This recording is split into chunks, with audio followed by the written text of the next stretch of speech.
That's why we like you, John. Okay. All right, now I'll share. This is recording.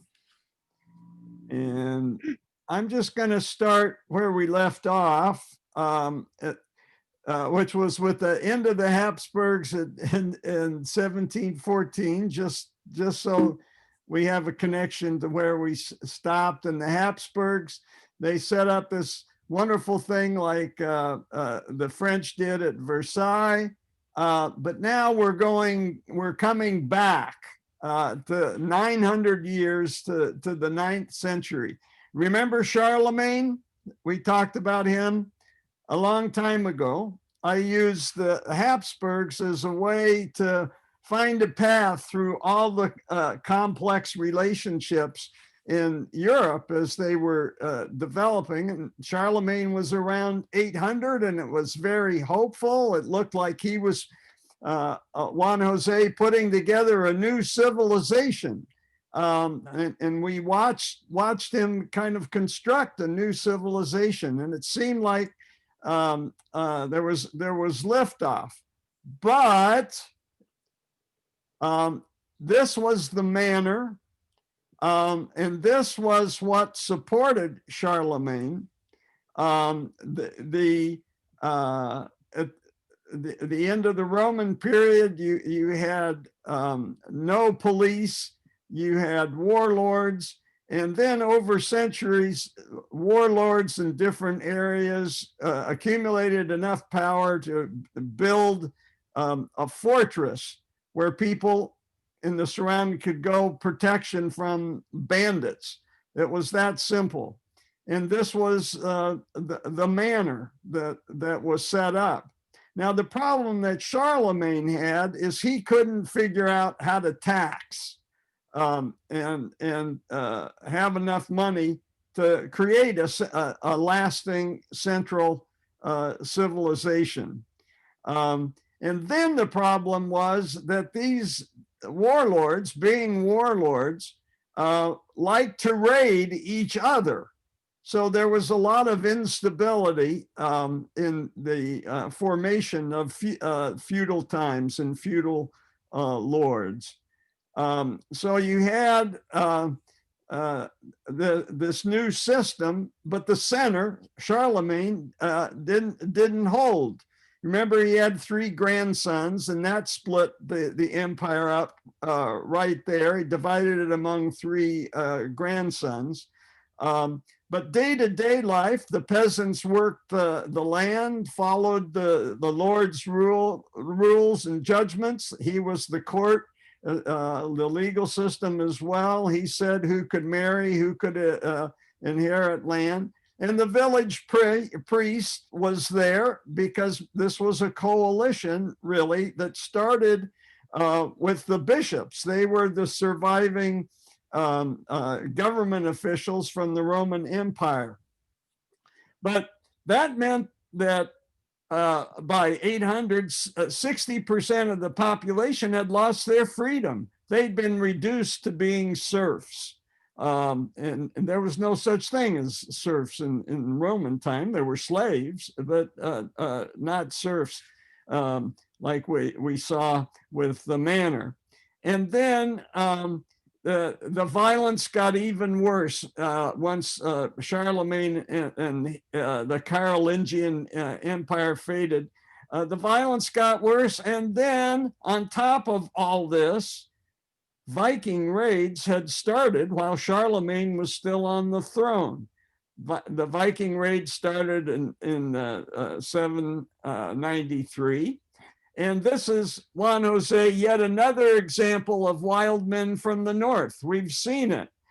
We've seen the Aryans come in and destroy the Indus civilization. The Kushans came and initially destroyed the Indian civilization, but finally they set up a Buddhist kingdom that controlled the Silk Road and spread Buddhism both east and west. So that turned out okay. The Huns, coming out of the Asian steppes, had swept across and destroyed the India civilization yet again, and kept on going into Europe along with the Magyars or the Hungarians.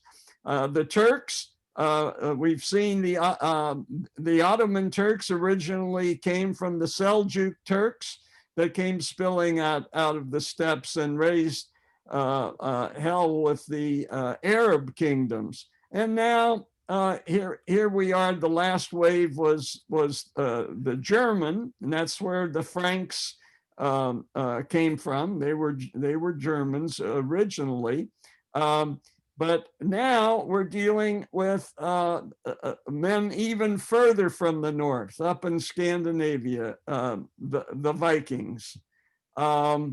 And we've already talked a little bit about the Vikings. The red is their second expansion. So they started in the brown area up here, and then they extended locally, and then spilled over to Anglo-Saxon England and Ireland, all the way out to Iceland. The Hebrides, where the McNeils are from, and I've taken Ico. We'll get to Normandy. And then they've got a foothold in the Russian states here. And then from there, you see in the 10th century, they expand to Normandy and more fully into what's going to be Russia. You see Prussia is going to be a major power when we get to the 19th century. So this is the way they're going. And in particular, Normandy is going to be a really, really interesting story, because they get into England, and in the 11th century, after the Vikings get there from Normandy, you get the yellow, and where can they go? Well, they got boats, and they lined up in the Mediterranean, in Northern Africa, in Sicily, in Italy, and we'll see how that plays out. The other great invasions of the 9th century, it wasn't just the Vikings, it was also the, I mentioned earlier, the Hungarians, the Magyars. They came in, and we saw with the Habsburg story that the Habsburgs eventually ally with the Hungarians, and you get the Austro-Hungarian Empire, which lasts centuries and centuries, all the way into World War I. And then in the Mediterranean, you get the Saracens. That's just a fancy name for Bedouins. So they're the same Arabs. Moors were also basically Arabs with a mixture of Berber tribesmen from the mountains. And all these names are synonymous, and you see the Saracens expanding their power, and eventually they take over parts of Italy and Sicily as well. Were the Magyars considered steppes people, or were yes, they were? Yeah, steppes people. So this is somebody's imagination about what encountering Vikings might have looked like. Here, if you're a monastery and you've built your monastery on the coastline, you're in trouble. And we saw that when we went to Iona. It was pillaged. It's a little holy island off the coast of Scotland. And it was pillaged by the Vikings. And if they could find a river, you're in trouble.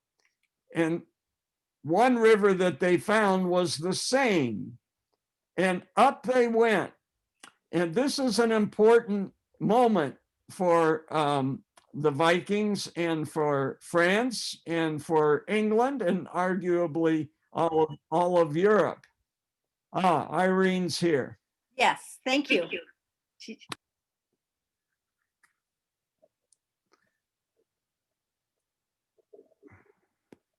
I'll just do a brief summary for her. That's very sweet, John. Thanks. So Irene, you've arrived just in time for the Vikings' major step forward. We've shown how the Vikings spread really all throughout Europe, including the Mediterranean. But where they're going to have the most impact is in France. And I'll explain. So this is them arriving in Paris around 845. And here they are as imagined by an artist. And they prevail. And in they go, more Vikings come. Hey, we've captured the city. And the ruler at the time is Charles III. Now, these French early rulers all have nicknames. So one of the best was Charles the Bald, who I can sympathize with. And this is Charles the Simple.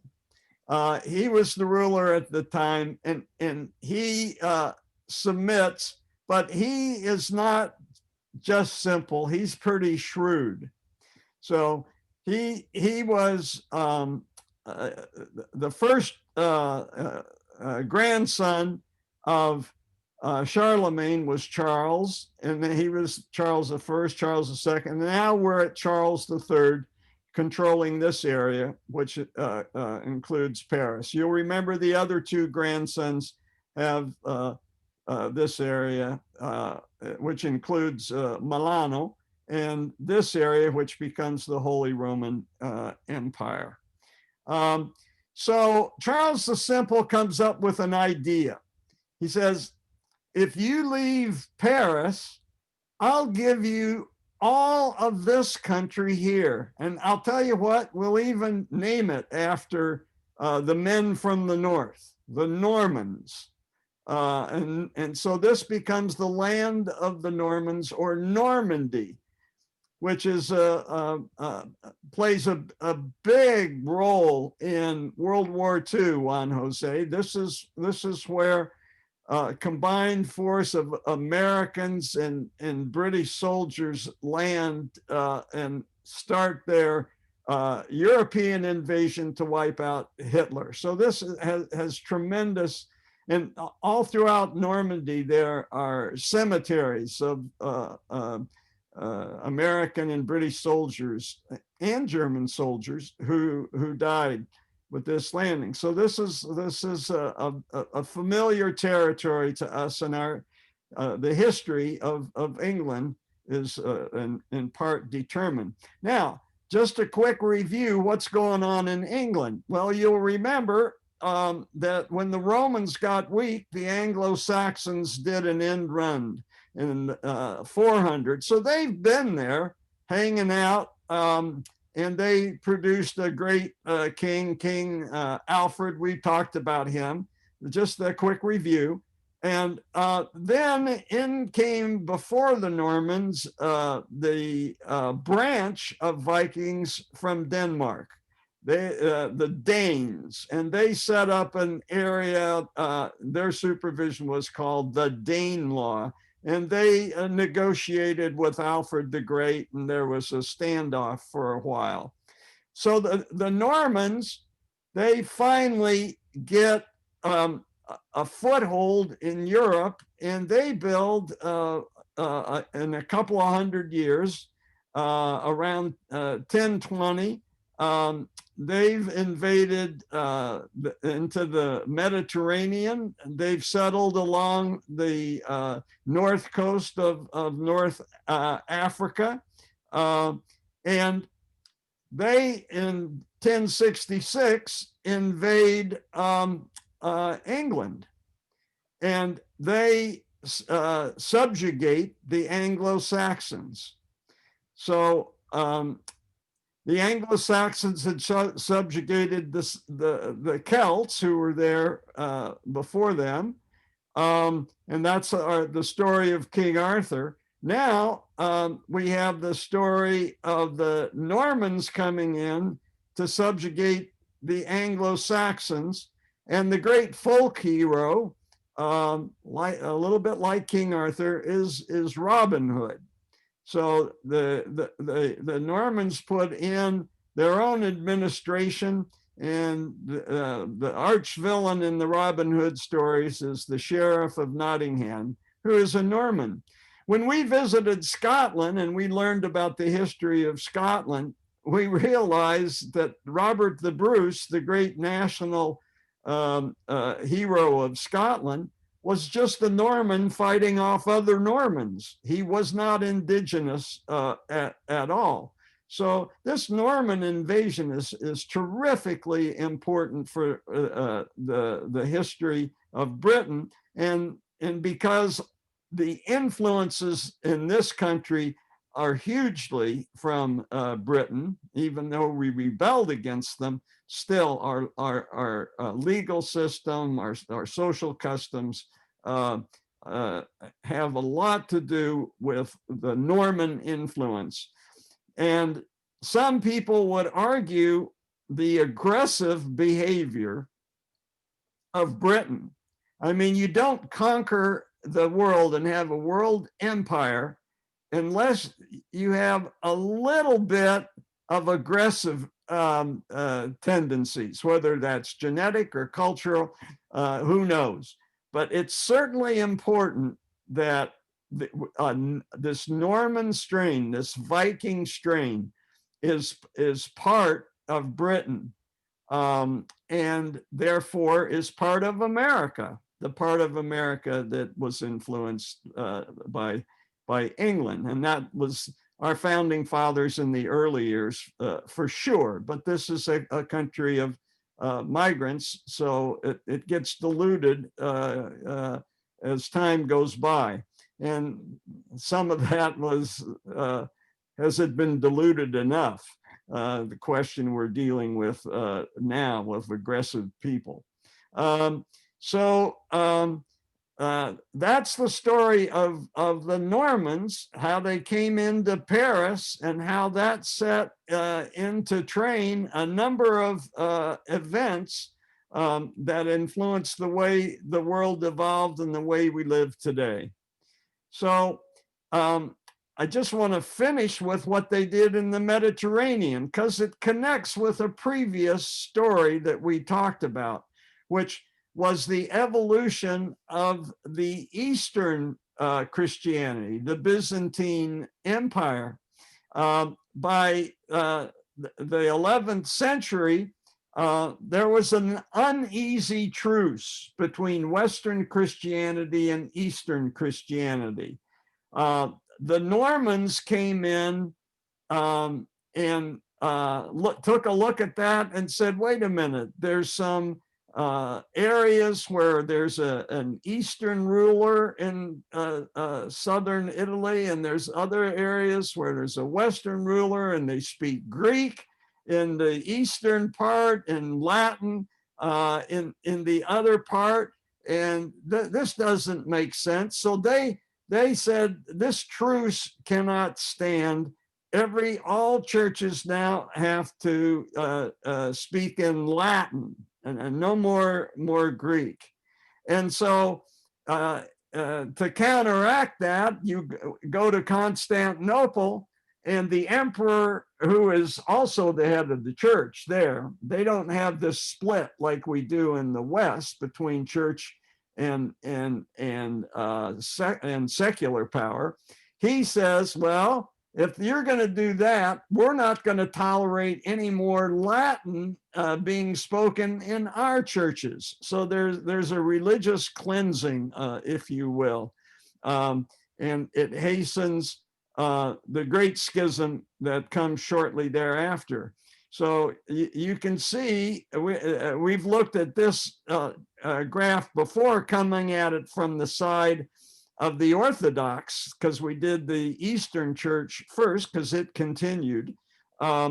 but now looking at it from the Western point of view, you can see that the Normans, the Vikings, played a role in that great split. Just remember the other early splits came when there were debates about the nature of Christ. The problem if you start a religion that claims that the founder is a god, you're going to have a lot of arguments about what kind of God he is, and is he human? What aspect is human? What aspect is godlike? And to make matters worse, they throw in the Holy Spirit, and now you have all kinds of debates about the nature of the Father, the Son, and the Holy Spirit, and what's the relationship between the Son and the Holy Spirit. And when we get to the point where they start arguing about whether to use yeast in the bread for communion, it becomes pretty clear that a lot of these disputes are just a cover for differentiation of political power, that there was a political split. And when the Normans came in, that clarified it. It said, okay, we're in charge of the politics. We're the police here, and that's that. So you get this division.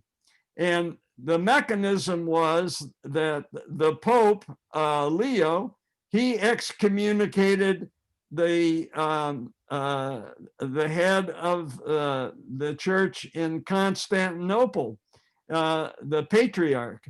And then the patriarch said, well, if you've excommunicated me, I excommunicate you. And so this, for followers, this meant that they couldn't participate in the rituals that they've been used to the extent that they thought the other side had any legitimacy whatsoever. So it really went to the core. And you see the line of split here. We showed a similar slide when we were looking at the East, where the Eastern Orthodox goes on, and this is going to be very important when we talk about Russia. But we see that some Slavic peoples stayed with the West, the Poles and the Czechs, Bohemians, and the Hungarians, when they come in, will join the Church of the West. This is just more talking about how the beliefs are different. The Eastern Church believes that Mary plays too big a role. They actually think that our admiration, the Western admiration of Mary, is a cult. And they also thought that the West was too close to Judaism. So in summary, the Vikings clarified disputes like what we were seeing between the church and of all places, the Mediterranean. But they also provided some security to reestablish trade routes. And we'll see this later when the Mongols take over the Silk Road. They also can be credited with freeing up wealth that had been sequestered by the rich. So you go in and you steal the Lord of the Manor's gold, and you go out and you spend it, and that stimulates the economy. Kind of a rough attack on inequality. And they became the invited rulers of in Russia in particular.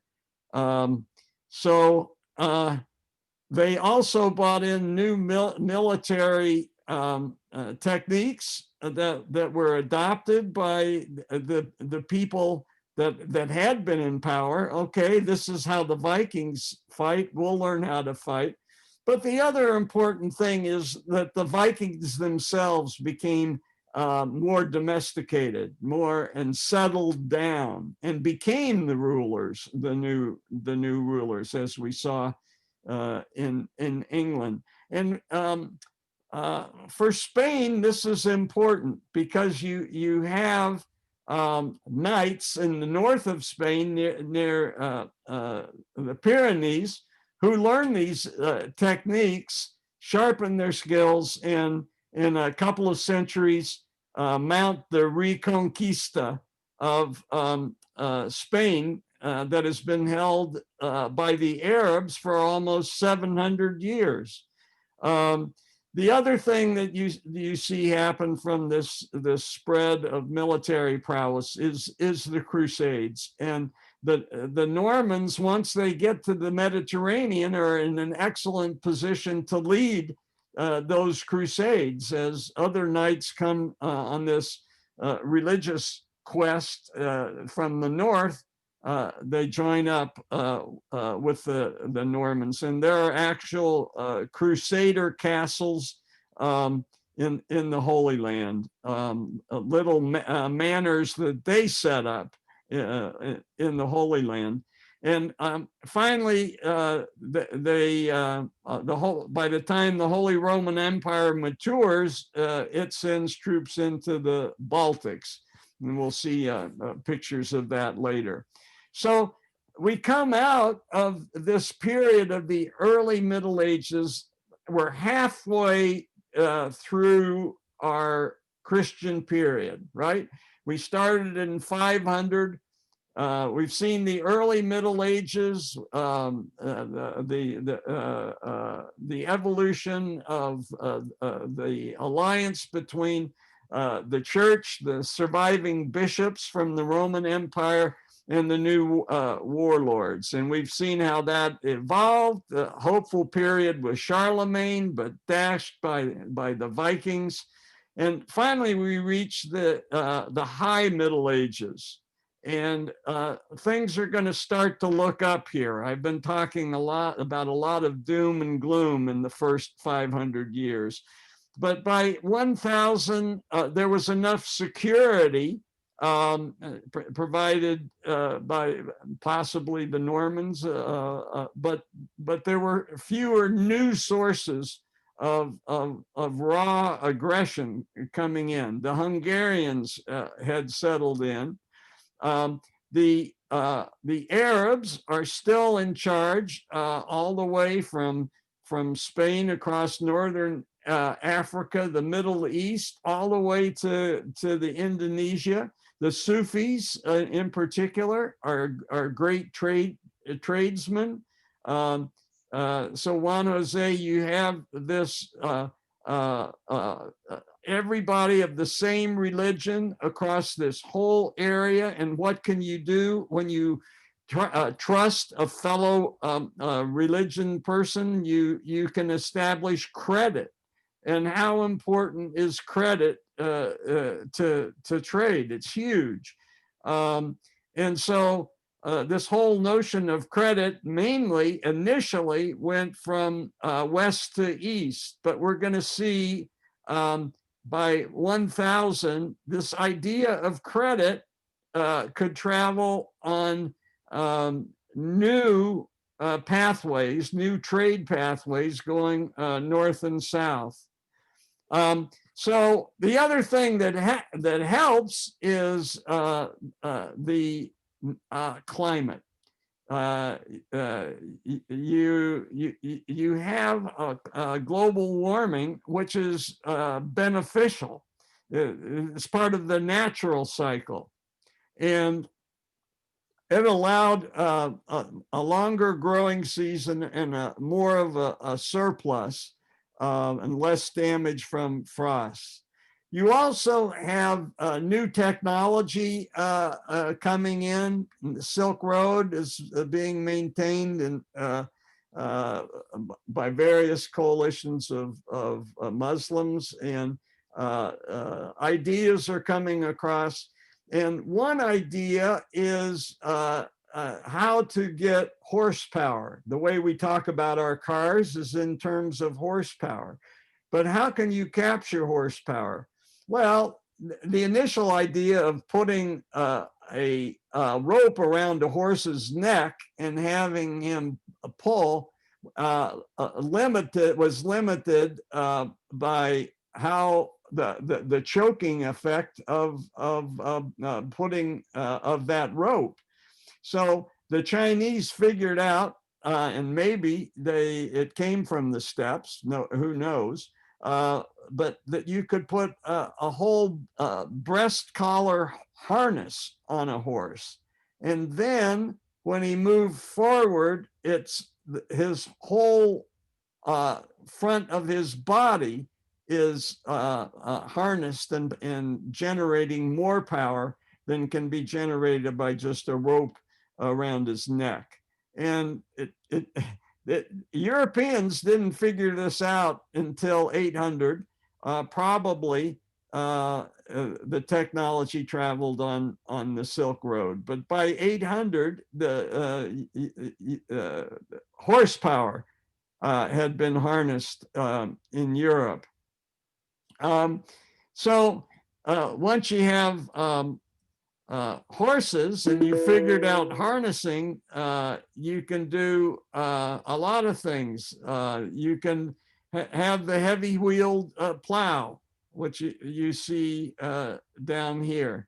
Once you have using horses more, you adapt the horseshoe. You can put one horse in front of another and double your horsepower. You learned how to rotate crops in the 3-field system, and you for energy you learn how to use nature, how to use water and wind, and something that we're still working on in this time and country. And so the result of all this is you get a doubling of the population in less than 300 years. And it's because there's more and better food, and because there's greater security. There's fewer Vikings, and the Vikings that came earlier have settled down.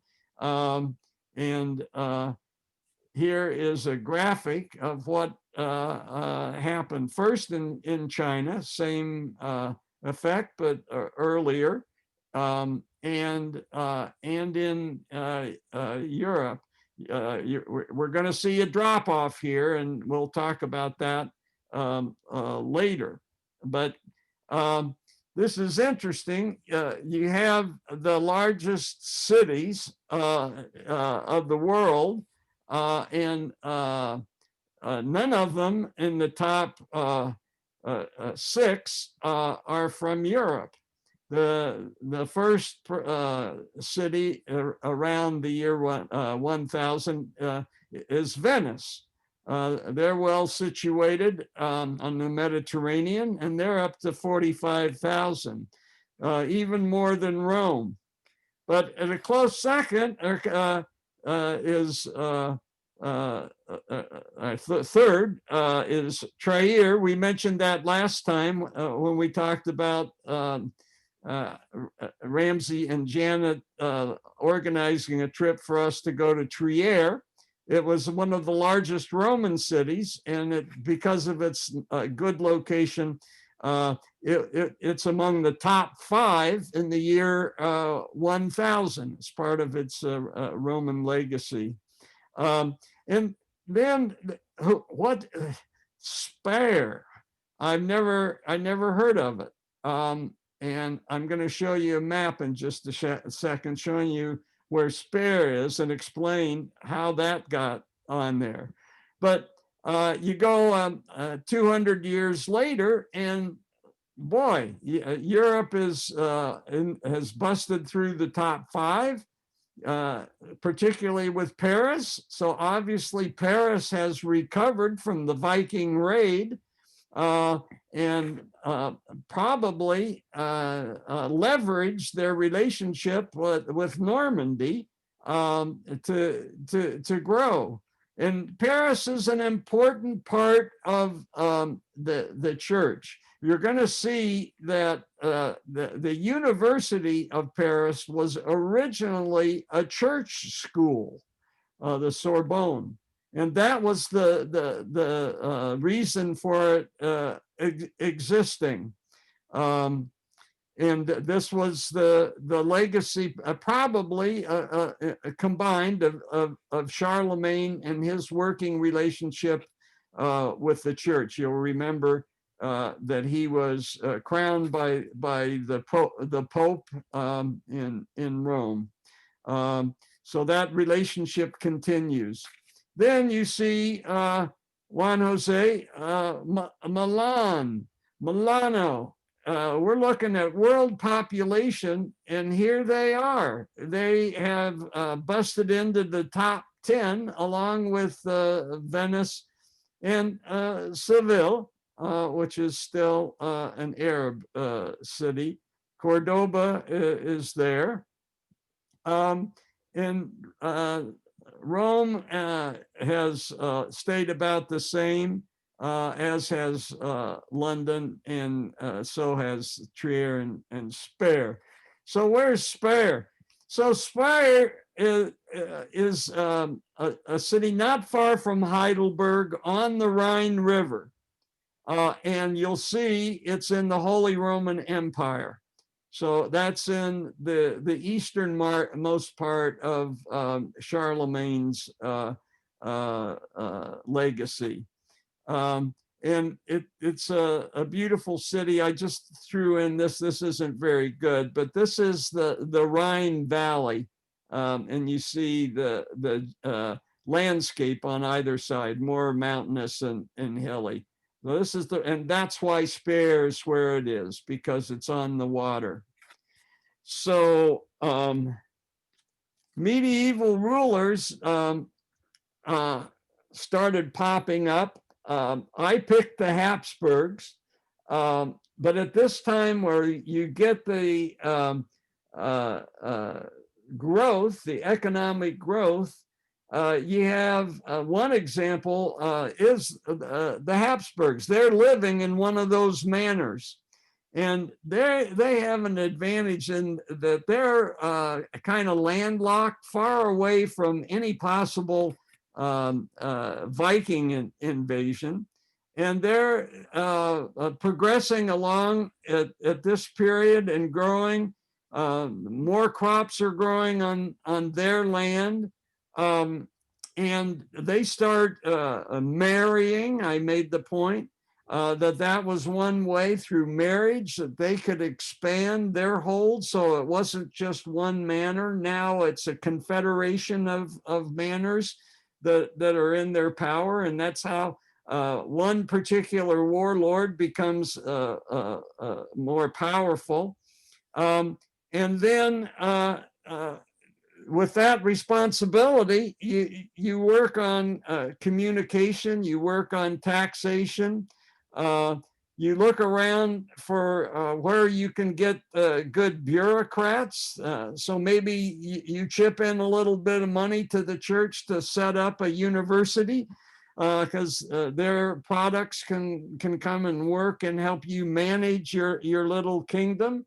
And so we get Rudolph, who becomes the Holy Roman Emperor. And I just want to go back for a second and talk about the elements of how we manage power. When we finished our first 4,000 years, one little exercise we did was just look at the domains that participated in various ways for managing power. And obviously the number one is just being a warlord and having physical power. But then along in Egypt in particular, you had to justify somehow your power. So you got the religion. the priests, and same in Sumer. And then in Sumer, because of its location, they got in as a crossroads, they got into trade quite early, business, the accumulation of wealth. Certainly that confers a particular kind of power. And then in China, we had the example of the idea, the myth of being the Confucian myth, which wasn't supernatural. It was very practical. It was coming up with rules and laws. Much later, much later, in the tail end of that 4,000 period, along came the Romans, who had this idea of managing a power by consent of the governed. Now, it was just the elites among themselves. That it wasn't a democracy. They had a lot of slaves to boot. But this was the other way of managing power. And of course, this is what we're talking about now in this country, the consent. We just had a vote. We gave our consent. And now we're going to manage power peacefully. Let's hope. Towards the Enlightenment period, the Renaissance that we're going to enter next, you have the science, the fruit of the universities. The universities were set up for religious reasons, to train people who could talk about religion. But while they were there, they started getting new bits of information, some of it from the Muslims in Cordoba, some of them that had been preserved by the Eastern Orthodox. They were speaking Greek, and they were in a very good position to share the Greek wisdom, the Roman wisdom, the ancient wisdom of the Mediterranean. And with the Enlightenment, this really takes off. And this, if you can have science and technology on your side, you're a very powerful person. But how did this really work out now, where we're building a new civilization in Europe? Let's just review. When Rome fell, the only surviving functioning institution was the Christian religion, the bishops, and they become what's called the first estate. So in Europe, you have this concept of estate that really applies to what we've been talking about, the same categories that we came up with, Juan Jose, when we looked at Egypt and Sumeria and the Indus and China. The warlords became nobles. We call them nobles as if it's some kind of magic thing, but it's just evolved warlords, and they're the second estate. And then the third estate we're going to start talking about now is the towns that over time, with the accumulation of surplus, you can start making crafts. You can start looking at other ways to enjoy life rather than just sustenance. And so the towns become the third estate. And you could argue within the towns, you get an evolution of guilds and artisans. And guilds are a very important part of medieval economic development, and they're the fourth estate. Much later, we're going to get parliaments, which is the consent, and much later, we're going to get, not much later, we're going to get the universities. So let's look at, I just kind of graphed this out over 1,000 years to see how what is the fortune of these different estates. and it helps me with my thinking. If this is too abstract, just ignore it. But with the church, they start out on top in an alliance with the nobles. With the time of the Vikings, they lose a little bit of credibility, and the only nobles that survive are the ones that either can adapt the Viking techniques or become Vikings themselves. But we're going to see that the church is going to have a comeback, and it's quite impressive what the church is able to do. We're about ready to start talking about that, but just to kind of spoil the ending here, both the nobles and the church are towards the end of this 1,000 years going to lose a lot of power. And who do they lose it to? Well, the towns are starting up, and they're developing rules on how to do a basic economy. They have ethics.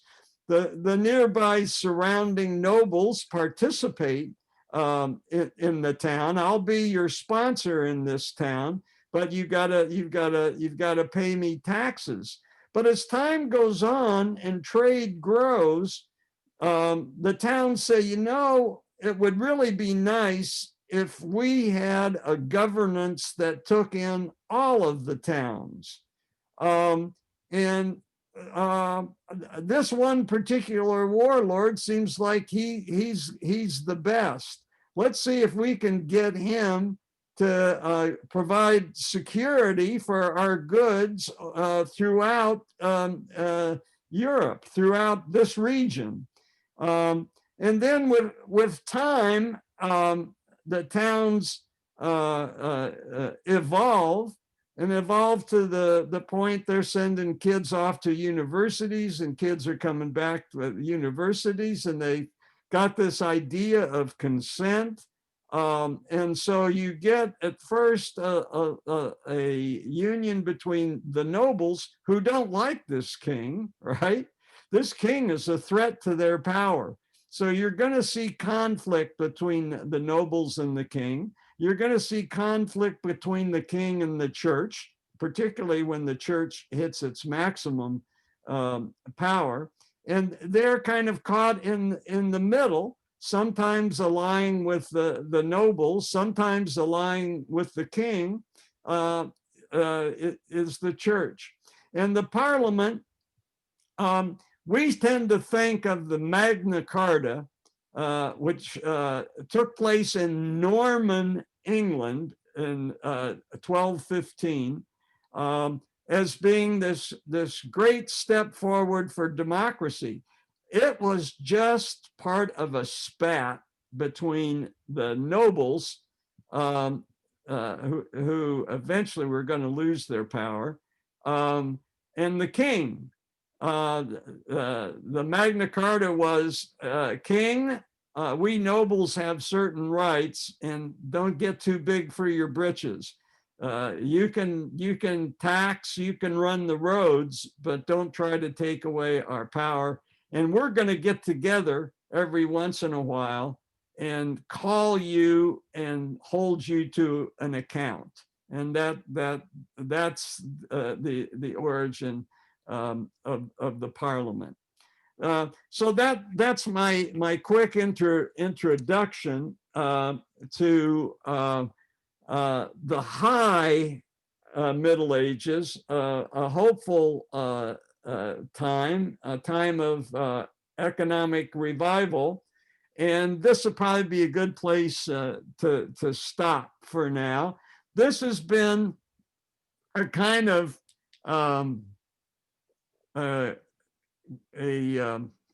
grassroots talk about mechanics. Last time when we talked about the Habsburgs, we could talk about a lot of people, and we just kind of skipped over the basis of the Habsburg power. And today I had to go back and explain the social economic basis of that power that we just kind of take for granted. But it all fits with the original question of this series is what's a civilization and how did it evolve?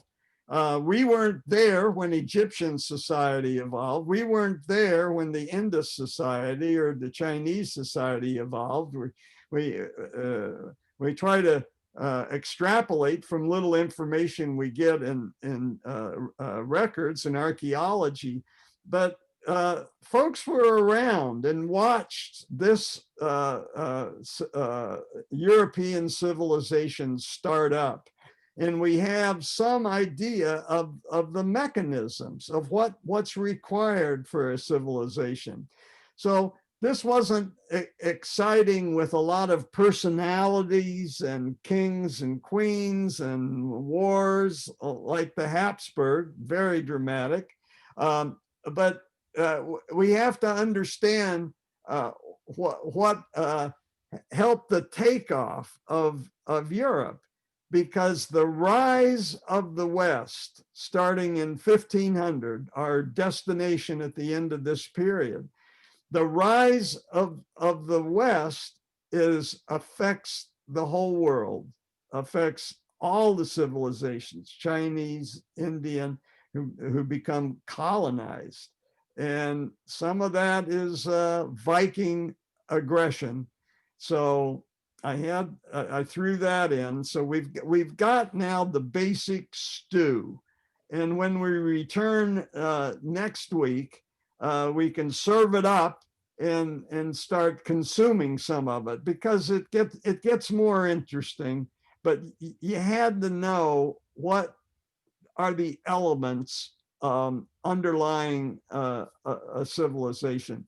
So those are my ideas. They're just my ideas. I hope it wasn't too confusing, but I'm open for question.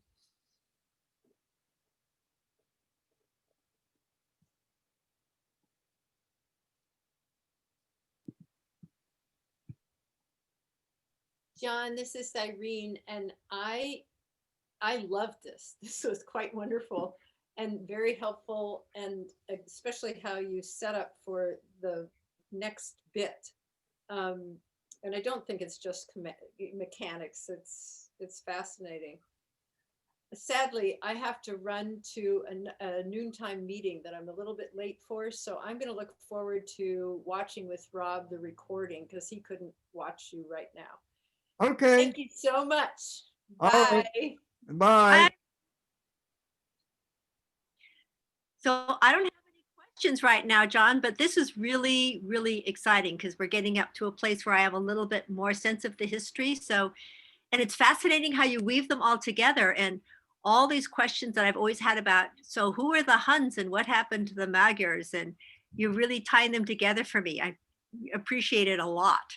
This is great. But my question actually is for Juan Jose. Like, there must be a parallel history that went on in South America and in Colombia. And so I think after you're done and we get all up to date, maybe Juan Jose will give us a South American history.